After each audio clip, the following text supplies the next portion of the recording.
that we are going to discuss today is how do you identify and execute on healthcare opportunities. That's the whole agenda. We have a framework, we want to run it through, and the request is, when I'm showing you the framework, try and map it to your businesses, so that, I mean, you can, tomorrow when you, or even Monday when you go into your business, you will be able to look at the problem or the situation or the opportunity from the perspective which I'm actually sharing. So a quick introduction about myself. I'm a principal consultant with an innovation consulting firm called InnoMantra, and also have my own private practice. And I dabble in the areas of innovation, behavioral economics, and marketing and sales, communication, media. These are the three broad areas that I work in.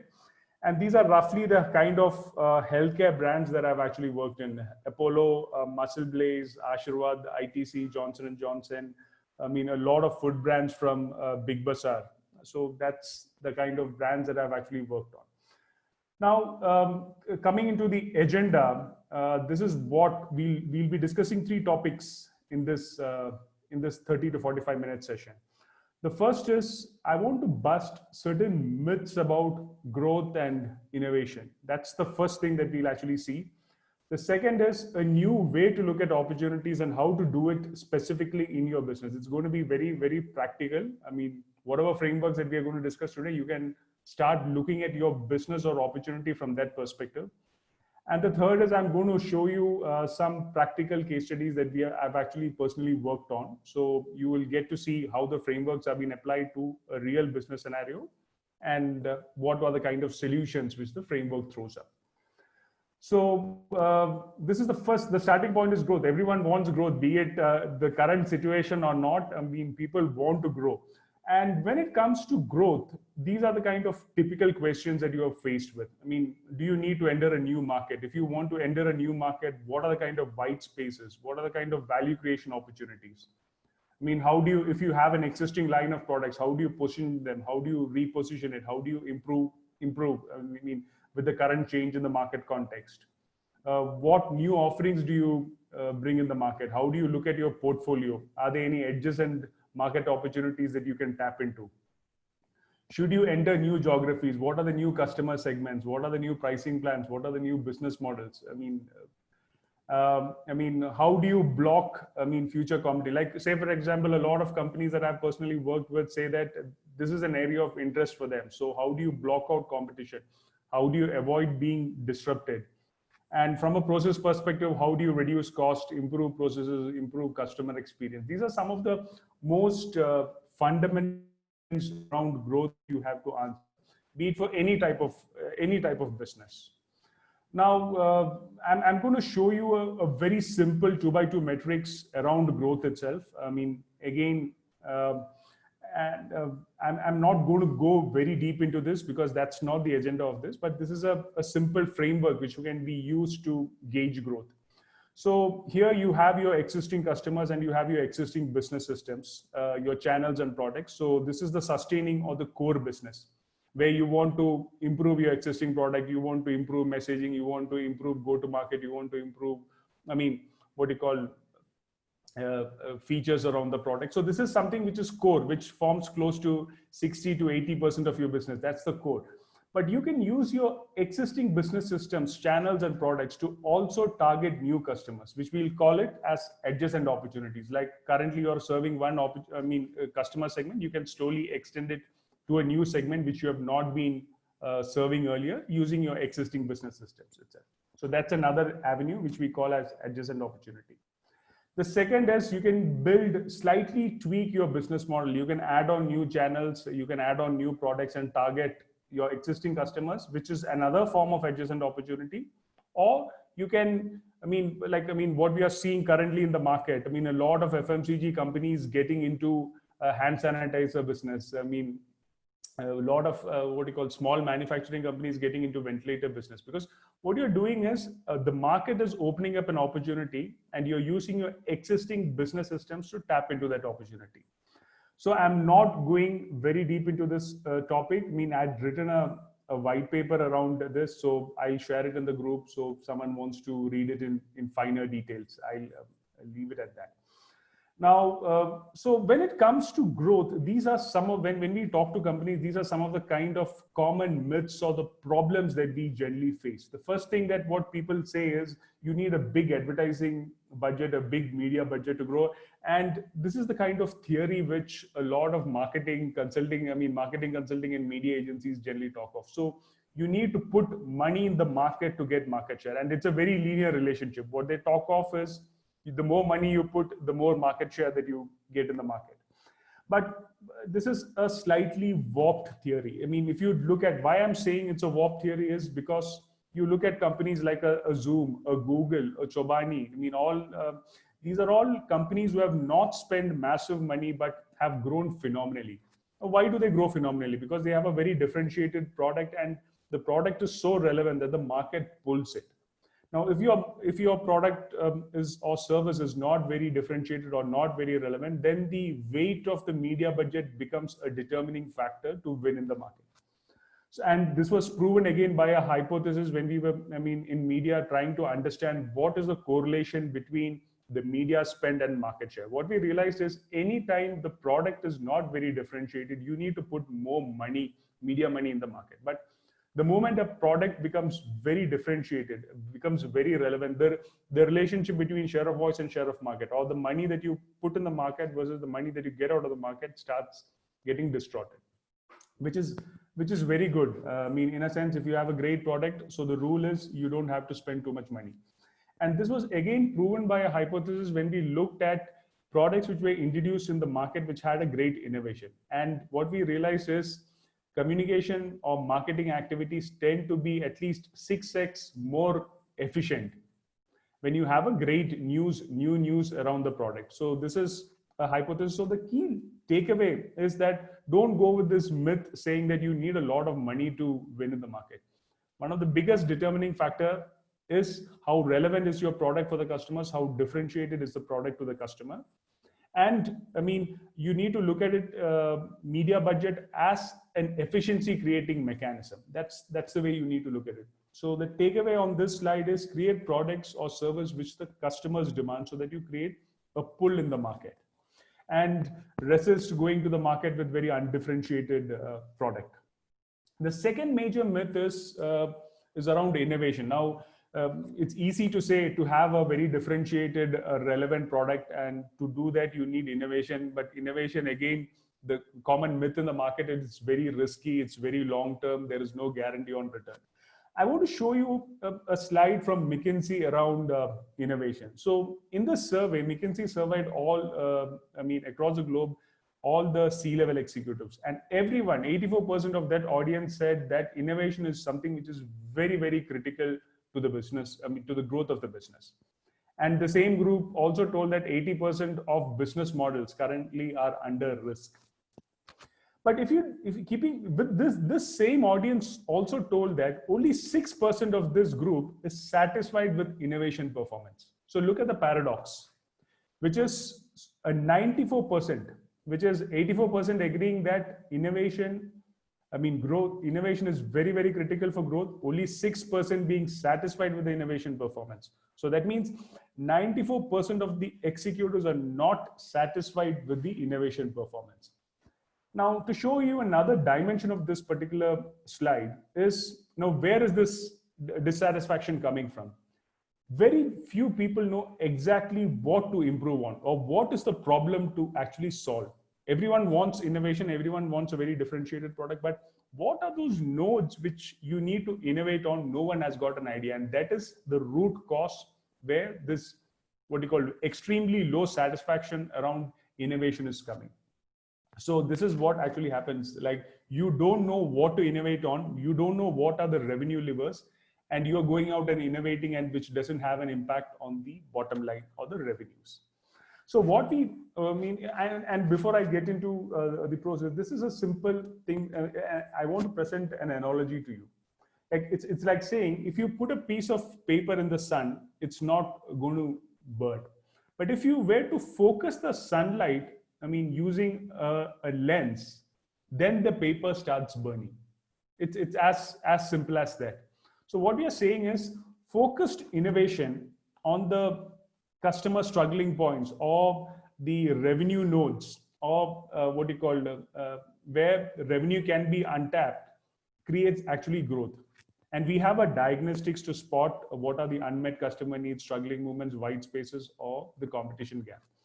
And the process or the tool that we use is nothing but jobs to be done. It is a simple process, and I'll walk you through this context. I mean, what is jobs to be done and how to apply it to your business. So what is jobs to be done? This is the simple visual, I mean, which tells the story very nicely. People don't want to buy a quarter-inch drill. They want a quarter-inch hole. So in a sense, like most of the time, we have a certain product to sell and we are just forcefully selling that product. But the customer is actually buying a benefit out of that product. So what is jobs to be done? Jobs to be done is nothing but what's the problem which the customer wants to solve. I mean, I'm using your product to solve a certain problem. So the whole focus has to be on what is the customer trying to solve. What's the progress they want to achieve in a particular situation? Like say, I'm a diabetic patient, so I want to keep my blood sugar under control. That's the progress which I want. So how does your product or service enable me? That's the simplest definition of jobs to be done. So this whole idea of jobs to be done is slightly different from the conventional way of thinking. And I'm going to walk you through 6 fundamental foundations of jobs to be done through some examples also, and then we'll look at some healthcare examples of how we have done it. The first thing is one of the foundations of jobs to be done is the whole idea saying that people hire products and services to get job done. In the sense, like, the whole idea is not to buy a product. What is that product enabling me to do? Why am I hiring that product? Is what jobs to be done is actually based on. What is the benefit which the customer wants from the product? I mean, rather than selling a product, it's the benefit that we need to focus on. The second is the unit of analysis is what is the customer trying to get done. It's not, I mean, typically I've worked for a very long time in marketing consulting. The entire focus, I mean, there was actually on the product and or the service. But in jobs to be done, what is the focus is on what the customer is trying to get done. What is the job which the customer is trying to do? And once you map out that process very clearly, then you go back and modify the product or tweak the product to enable the job being done very easily or without any difficulty. The third thing is jobs. Once you identify certain jobs, they tend to be stable. It doesn't change. Over a short period of time, and I'm going to show you an example of it. Let's take something which we all like, which is music. This is how the music industry evolved. First, you had the LP, then you had the cassette, then you had the CD, then you had the MP3 player, now you have the streaming market. If you observe, when the cassette came, it actually killed the LP market. When the CD came, it killed the cassette market, and now streaming is killing the MP3 player market. Now, this happened, and there were multiple companies who got disrupted, who got killed. But if you, for one moment, every company was focusing from their product perspective. But for one moment, if you were to look at it from a customer's perspective, all along, now all these years, if you look at it from a customer's perspective, the customer wanted to listen to music. That was the basic job. But the way in which the customer was listening to music changed over a period of time. So this is one of the fundamental theories of what you call tenets of job to be done, saying that look at everything from a customer's perspective. What is the customer trying to solve?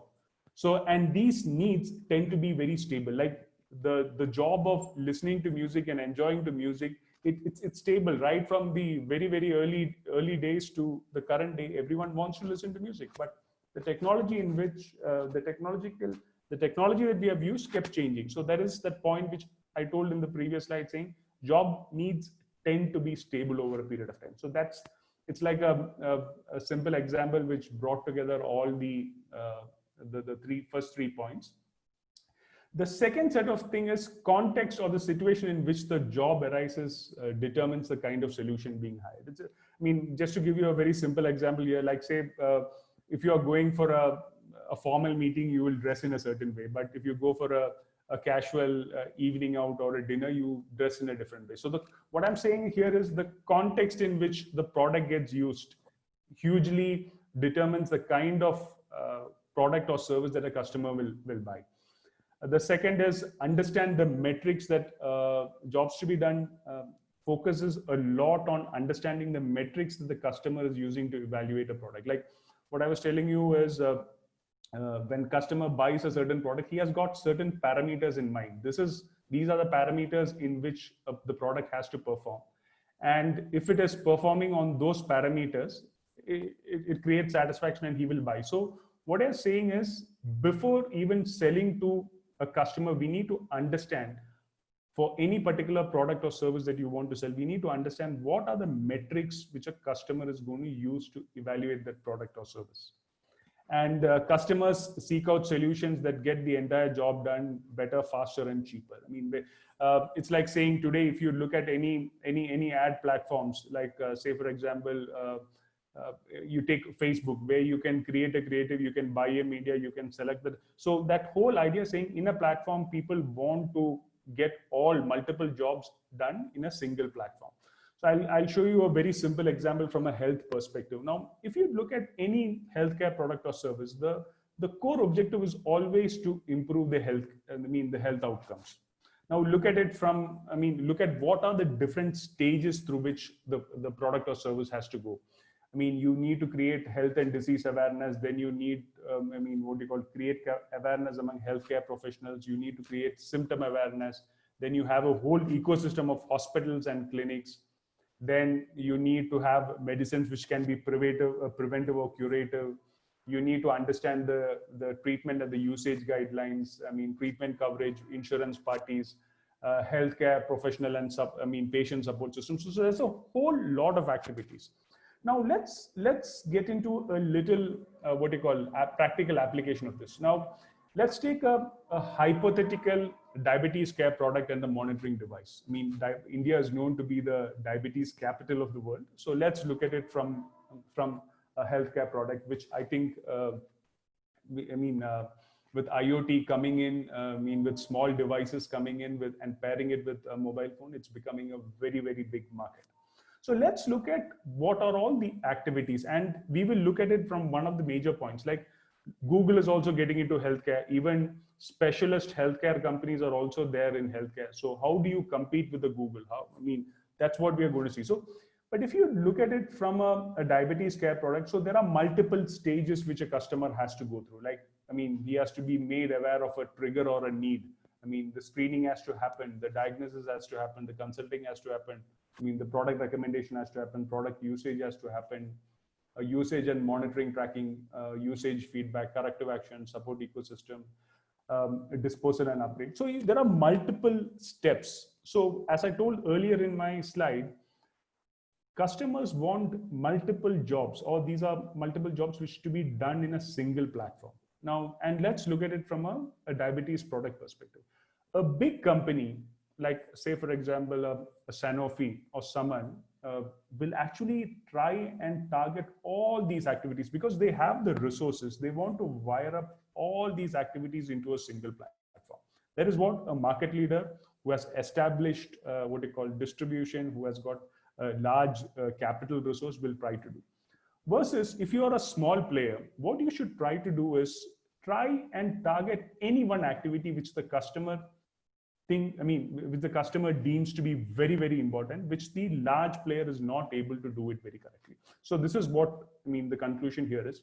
So one of the points which I told earlier was you need to have a platform which tries and brings the multiple job together. But if you're a small player also, you can survive in that market by targeting any particular node in the activity, which is very important to the customer. Like large firms, when large firms will try and consolidate, startups should try and decouple any of these activities which they can do very, very well, which the large player is not able to do it. And one of the things a startup can fight against the larger is pick up any one activity and do it extremely well. And by doing that, you create multiple advantages. One is, a guy who is a large player who is focusing on multiple activities will never be able to bring the kind of attention and detail into that activity. And the second is, if you do that activity very well, I think the large player will be looking out for a buyout because he wants to wire up the the whole system. So this is one of the sub points which I wanted to deep dive into.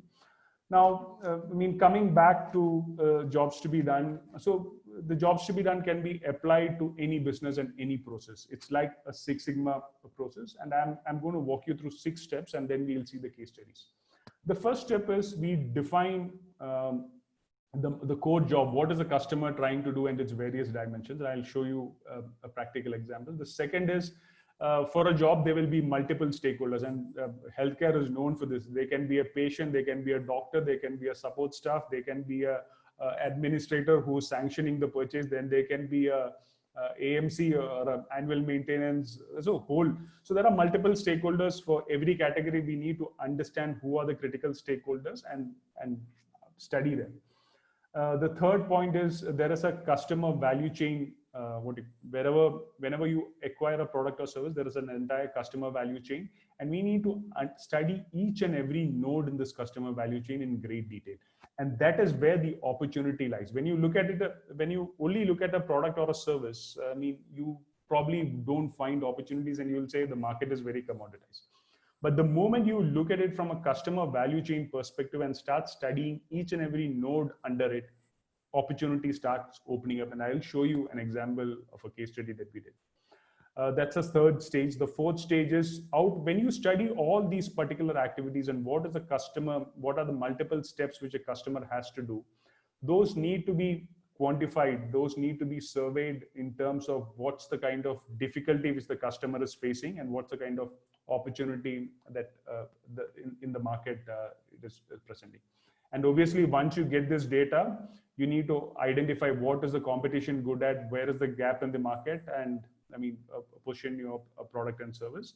And obviously, after you do this, we will get this simple metrics where we know what are the high opportunity points or the nodes in the market where the competition is not delivering. Customer wants, but no one is actually offering that. And this is what we call the product improvement or the service improvement metrics.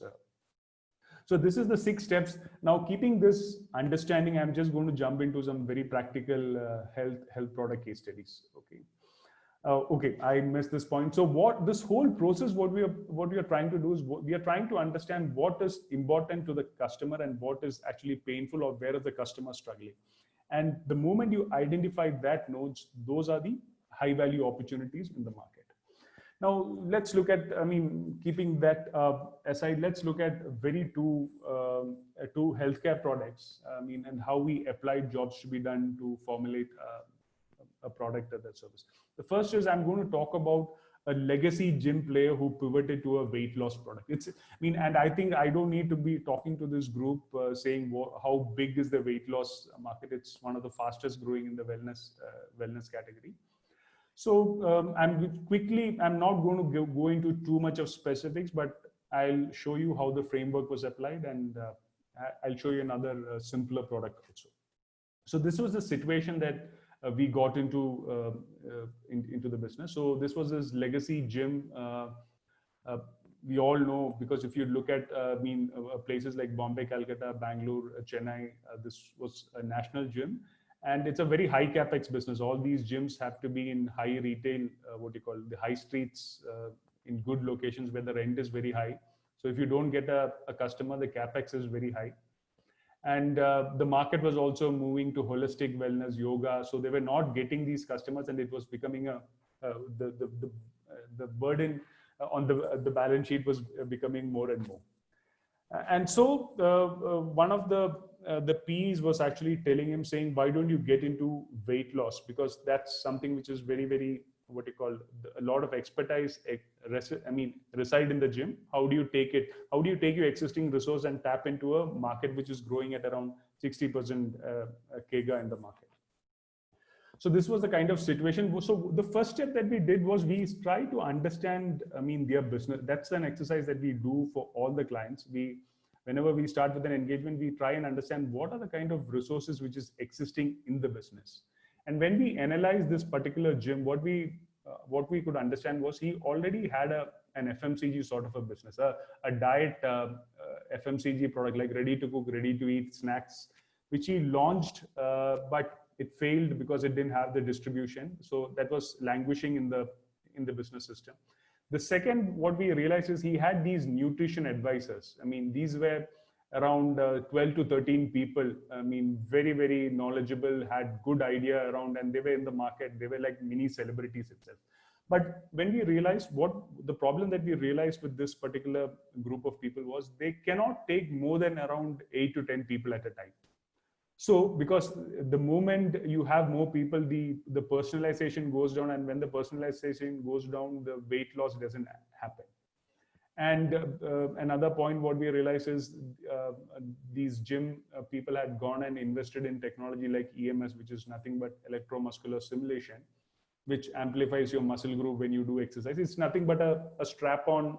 You strap it onto your body and do exercise. It starts amplifying your muscle groups. So the workout tends to be much more effective. So what we realized is we saw certain components in the business which was languishing, and they had invested, but they have not been using it. So the task for us became very, very simple. So using your existing resources, how do you create a weight loss product, which there's a huge opportunity in the market? But more importantly, the P was very clear, telling us, saying that this product that you design has to be very scalable. I mean, you should be able to sell it right from a Kanyakumari to Kashmir. That's the kind of pushing that was actually happening by the P. So this is how we started. The first thing is, we use, for every job, there are 4 dimensions, which is the core and the functional job, personal job, social job, and the constraint. Not going into great detail, but this is, any project, any job that we do, we analyze it through these lenses. I'm just going to jump straight into it.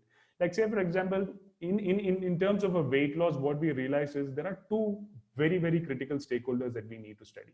One is a job beneficiary, that is a person like me who wants to lose weight, and there is a trainer who's advising me. So until we study these 2 critical stakeholders, we won't be able to design a great product. So like if I were to say the job beneficiary, a person like me wants to lose weight in the most healthiest manner. That's the core functional need. But when it comes to a job executor, his job is slightly different, in the sense like he has to ensure that his client sticks to a certain weight regime, he sticks to a certain diet, he sticks to a certain exercise protocol, sticks to a certain weight monitoring daily system. So what you need to understand is every critical stakeholder has got different tasks. Now look at it from a medical perspective. Like a patient will have certain expectations, a doctor will have certain expectations, a nurse will have certain expectations. So there are multiple stakeholders, and most of the time these different stakeholders have different jobs or different needs, and we need to study them when we are designing great product, or we are trying to market or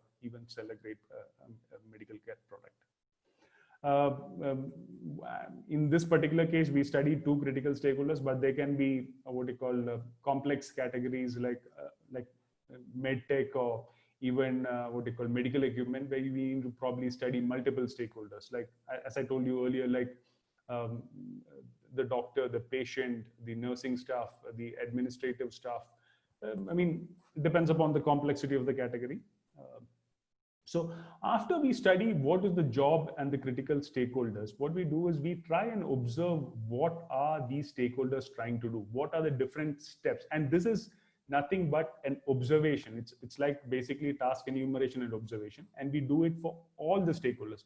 And in this process, what we are trying to do is we are trying to understand what are the steps that that particular stakeholder has to do to get the job done, and what are the jobs which are very difficult, where are they fumbling, where are the seepages in the funnel. And we do this again for all the stakeholders who we want to study. And this is what we had actually done for the weight loss product. So in the case of the job beneficiary, a person like me, I have to stick to a diet plan while maintaining a busy day-to-day life schedule. I have to keep my motivation up. A lot of people, when we studied, was they saying they are pretty motivated for the first week. After that, the motivation wanes out and they fall off. So, and then like say, for example, some of the problems which this particular job beneficiary was facing is when a particular diet has been administered, you can't cook multiple meals at home. So you can't cook one meal for the person who wants to lose weight, another meal for another person. So it becomes very difficult. So what we are trying to do is what are the multiple steps and what are the difficulties? Where are the customers failing? Where are the stakeholders failing? I mean, that is what we study. Again, not going into too much of details. After this process, what we do is we study this whole customer value chain mapping. Now, what is the need? What is the trigger? Evaluation. I mean, how does a customer evaluate a product? How does the choice happen? How does the purchase happen? I mean, how does the customer receive the product? How does the consumption of the product actually happen? And even sometimes how, and these process, it's not like a steadfast rule saying all categories follow this pattern. It depends upon the kind of category and the product that we are actually selling.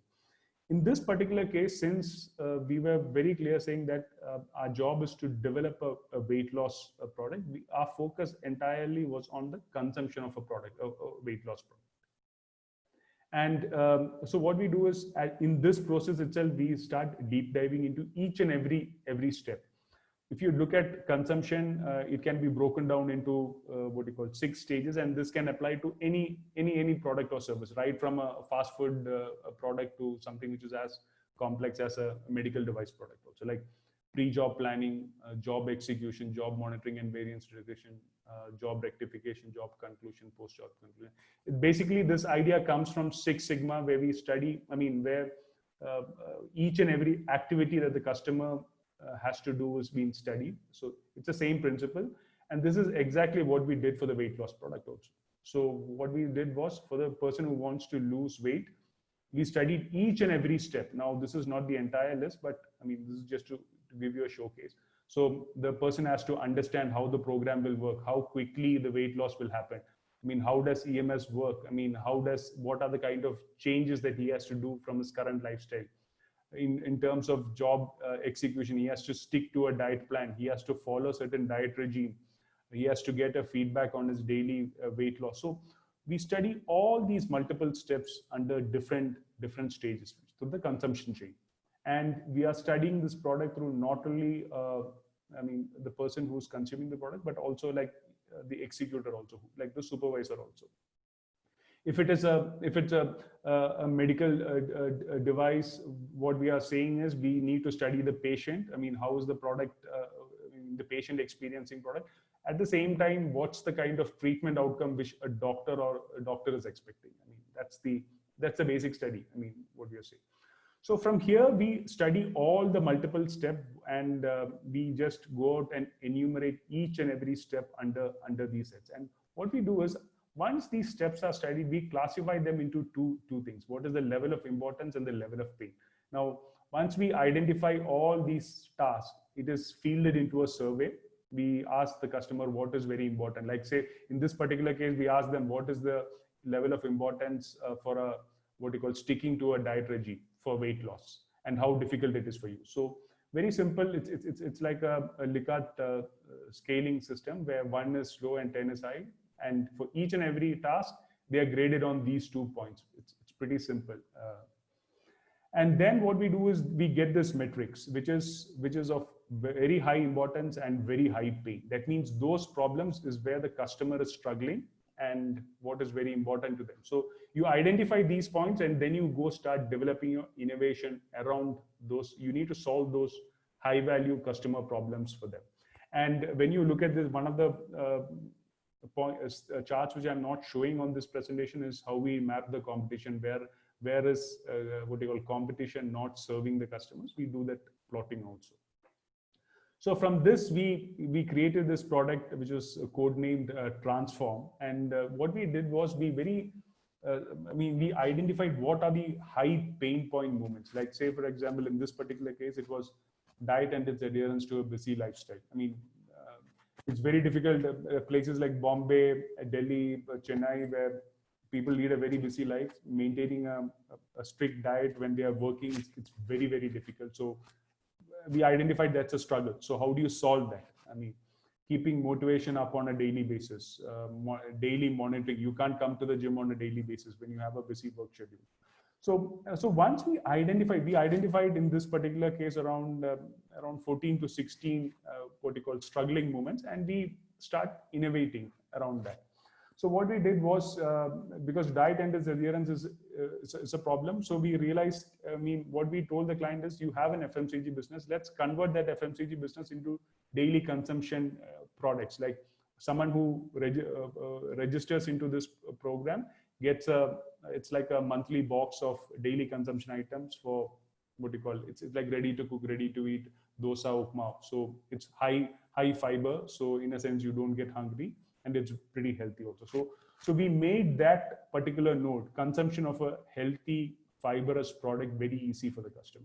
Now, keeping motivation up on a daily basis. Now, because we wanted to target the mass market, we decided we have to keep the price point low, and we cannot give one-to-one support, which the nutrition support. So what we did was, in Bombay and Chennai, we hired BSc nutrition people and put it as tele support.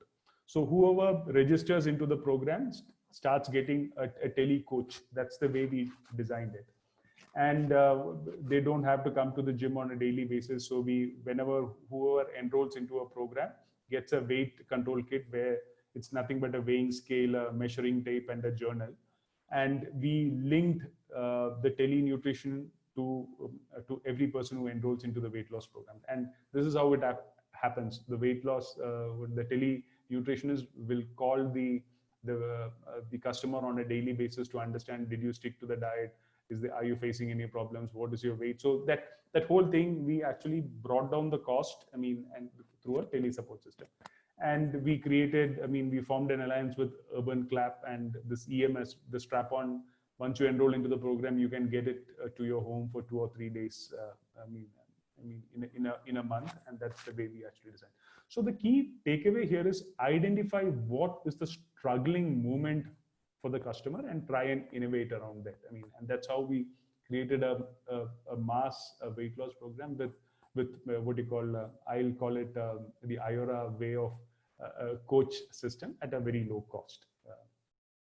So should I stop for one moment and take any questions, or I can walk on to the next case? How do you want to do it? I mean,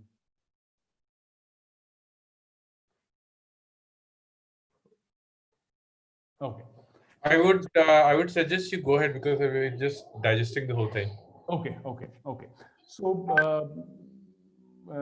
let me then show you the weight loss product, because it's a long funnel. It had many steps, but I'm going to show you a very simple product, an FMCG sort of a Nutra product, or something which is pretty simple, and how we applied the framework.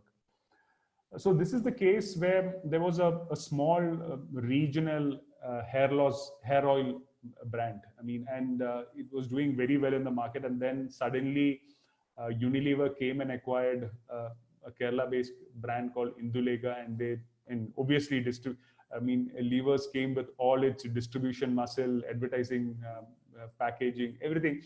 It's overnight it became what you call Indulega started actually gaining market share. So this company had reached out to me saying that how can we look at this situation. So I'm going to show this case where we used jobs to be done to diagnose how we can fight a very large a Goliath in the market through innovation, and what are the points that we need to innovate on. I mean, and when we started this exercise, the management was coming and telling us, saying that, okay, there are nothing to innovate in hair oil. What can you innovate? But I was telling, the management, look at the way Indulega innovated. So he was telling, the management was telling this selfie comb, which that itself is an innovation which no one knew. But I told we can use the jobs to be done process to map out how Unilever would have arrived at this innovation.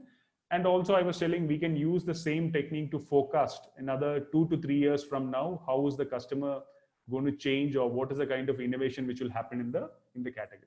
So I'm going to quickly run you through that example. So this is where I told, it's been challenged by Unilever. So again, we studied 2 people here. Like, so what is a core job? Again, a person like me who's losing hair. So how do you stop hair loss? Prevent graying of the hair also.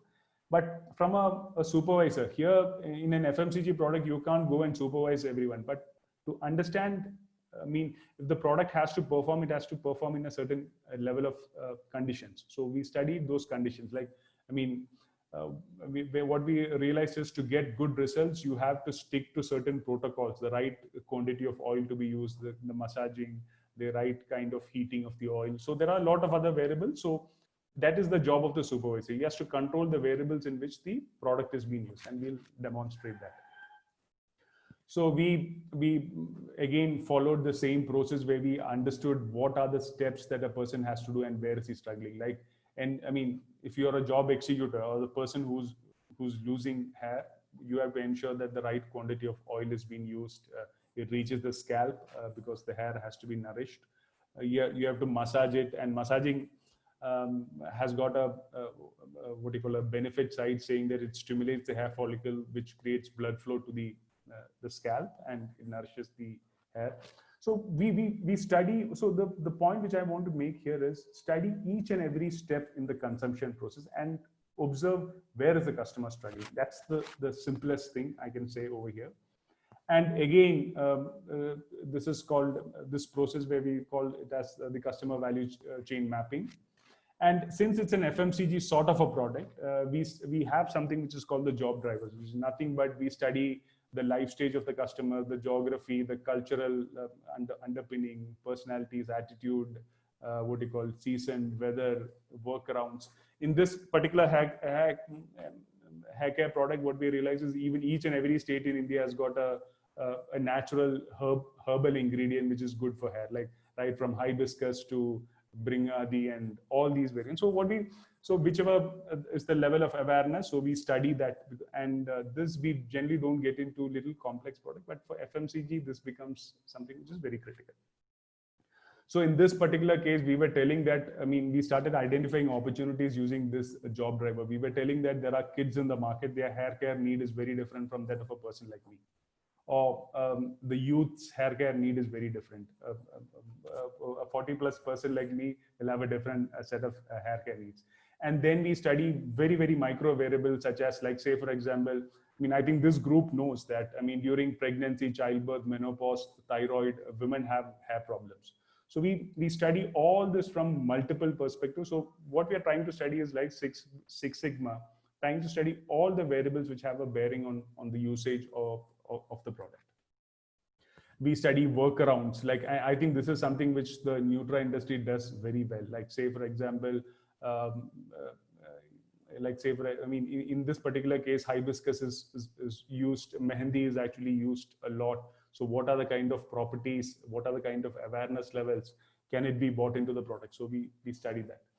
And then, very simple, we study what are the pain points for the customer as well as the job supervisor. Like, say, for example, hard water issues. Now, the kind of water that you have bath has got a bearing on hair loss. So, but that's a variable which you cannot control. Once you put the oil, you have to massage it for about 5 to 10 minutes. So only then the blood starts flowing into the hair scalp. That is a problem which the customers won't do.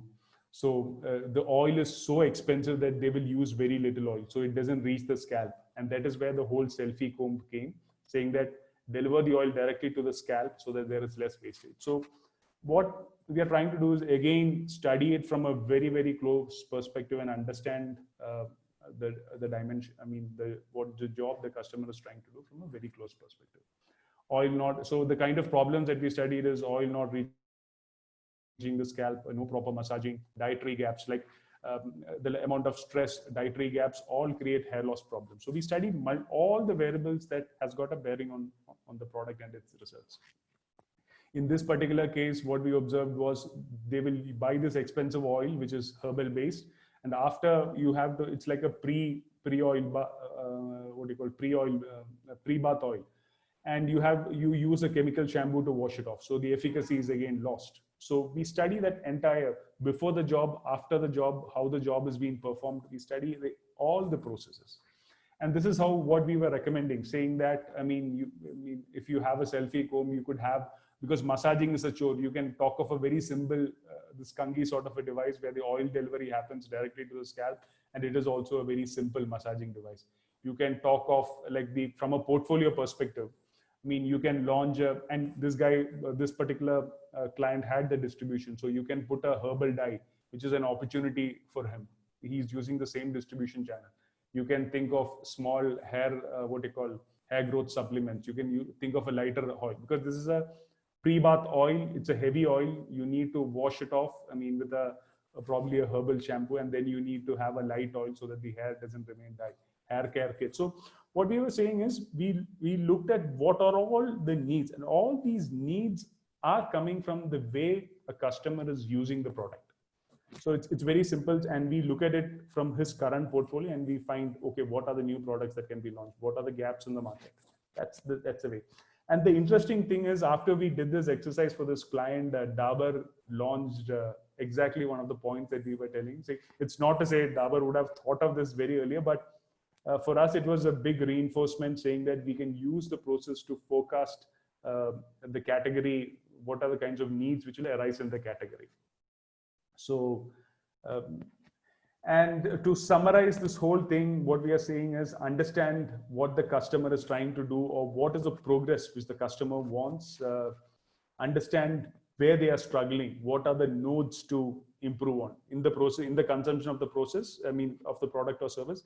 Where is the customer struggling? Study that in great detail and try to innovate around it. And even when you study these struggling points, there will be, I mean, there will be a lot of struggling points. You need to prioritize it on the basis of importance and pain or satisfaction, and then innovate and create messaging around those systems. And just to summarize this whole thing, I mean, if you want to engage, this is the kind of engagement we can, I mean, look at two types of engagement. One is, if you want to develop a new healthcare product, or if you're formulating a new go-to-market, I mean, I can probably engage with you. Or you have an existing product and you want to increase the selling efficiency. That's also another way we can actually look at it. And we generally have 4 types of engagement. One is something which we call the revenue diagnostics. I mean, we look at what are all the ways in which revenue can be increased in your current business.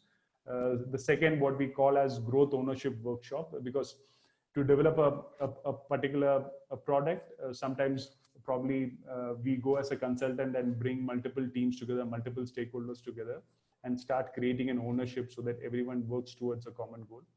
And something like a project sprint. You have a product which you want to take to the market very fast. You want an additional team. And the fourth engagement type is the typical full-scale consulting, which I think everyone is aware of. Just going to go a little deep into the revenue diagnostics. So a lot of clients use us for revenue diagnostics to kickstart the engagement. So it's a very this revenue diagnostic can be done in about 15 to 20 days, where we come and look at the problem, we come and look at the opportunity and identify some hypothesis saying that, okay, these are the 4 areas which we see an opportunity. It can be built. How big is the opportunity? How big is the pain? We do that, and this is used to build the case for a larger engagement. That's one way we can look at it. A growth ownership workshop, like I told, the whole idea is to bring different stakeholders, like bringing R&D, sales, supply chain, commercial team, everyone together in one common agenda, saying that this is the way we want to innovate. This is the value that we bring to the market, and everyone needs to rally behind the whole, the whole value creating process. Project sprint is nothing but in about 2 to 3 weeks, we ensure that we bring in customers, we bring in experts, it's like ensure that the product is actually looked at from multiple different perspectives, and you have a close to working type of a product. And this is the typical, full scale consulting, where sometimes we become the fractional marketing team or the growth team for a company, where we take on the responsibility of, sometimes we find the marketing or the team is really small, or the growth team, the scaling team is small. So we plug in that. It's like a typical, 3 to 4 month type of an engagement. We become a fractional resources. So this is roughly, I think we are on exactly 5. So this is roughly the process. And what I want to tell is you can use this simple 3 stages to look at whatever problem that you are actually facing and then see where it actually goes. I think that's from my side, and I'm happy to take any questions